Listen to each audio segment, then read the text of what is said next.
silence. It's killing me. Please. Please. Jade, sorry. Hindi ko intensyon na saktan ka. Ang susunod na programa ay rated PG. Ito ay nangangailangan ng patnubay at gabay ng magulang para sa mga batang manonood.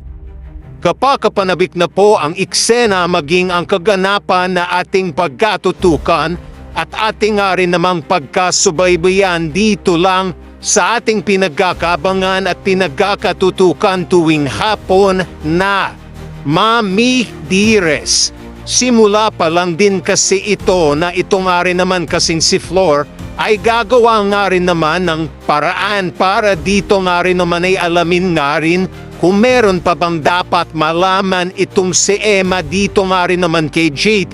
At dito ang hindi nga rin naman inaasahan nitong si Flor na may matutuklasan nga siya at malalaman nga dito nga rin naman sa tinatago nitong si Jade na siyang hindi nga rin naman makapaniwala itong si Flor na dito'y malalaman na rin naman niya ang pinagkakaingat-ingatan nitong si Jade na lihim na sekreto tribulasyon na ayaw na rin naman itong ipaalam miski dito nga rin naman kay Danilo at kay Muki dahil nga rin naman sa sinundan nitong si Flor itong si Jade.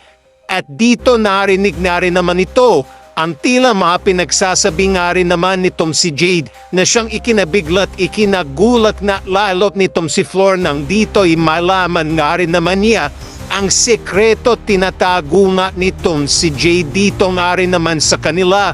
At dito dahil hindi nga makapaniwala itong si Flor, agad-agad na rin naman niya itong masasabi nga dito kay Muki na siyang ikinabigla nga rin naman at ikinagulat nitong si Muki dahil dito nga rin naman sasabihin nga nitong si Flor dito kay Muki na, Muki, makinig ka sabihin ko sa iyo, siya nga si Olive Muki, siya ang tita Olive mo.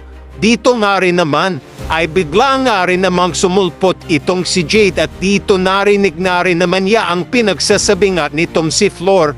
Simula na nga rin ba ito para may gawin na nga rin namang masama itong si Jade dito kay Muki dahil nasabi na nga rin naman itong si Flor ang nalaman at narinig nito mula dito nga rin naman kay Jade. Ano kaya ang mangyayari dito kay Olive? Yan nga din ay ating pagkatutukan at pagkakaabangan.